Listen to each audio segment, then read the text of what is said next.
ER visits gone potentially wrong. That is the subject today of The Law and You, featuring award-winning attorneys Greg Fellerman and Ed Saramboli. Guys, thanks for being back with us today. Thanks for having us.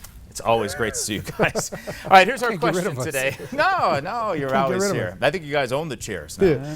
All right, Beth in Bear Creek wants to know, I had to go to the ER recently. I just got a letter from the hospital saying that one of the instruments they used on me may not have been sterile and that I need to go for blood work for HIV and hepatitis.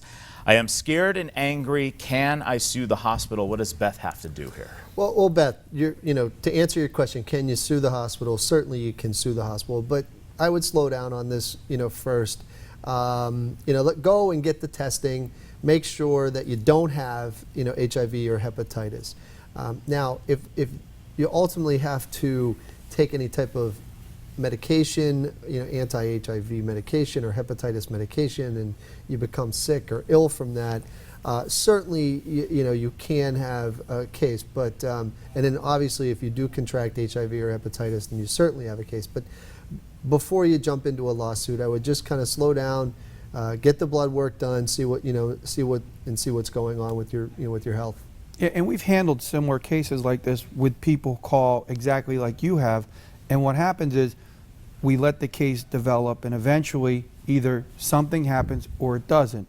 Most of the time nothing happens, and there's really nothing to do because you really have no cause of action. Although you were subjected to some additional testing, the mental anguish of it, it's really not enough to go forward in a lawsuit. So the last thing anybody wants to do is file a frivolous lawsuit. Not that it's really frivolous, but the damages aren't there. And if the opposite came true, where you had, the HIV or hepatitis, that's a whole different story. So, they're the things you want to think about. They're the way you got to look at this case. But, reaching out for a legal opinion is not a bad idea, but take it slow and kind of let it develop. All right, for our viewers who need more legal advice, how can they reach you guys? Give us a call, 570-714-HURT. See us on the web, 714hurt.com. Or you can hit us up on Snapchat, Google+, Facebook, Instagram, LinkedIn, Vine. We're on them all. Social media all over the place. All right, Results Matter with attorneys Greg Fellerman and Ed Saramboli. Guys, see you next time. See you tomorrow. Don't forget, PAHomepage.com or the Law and You hotline are always open.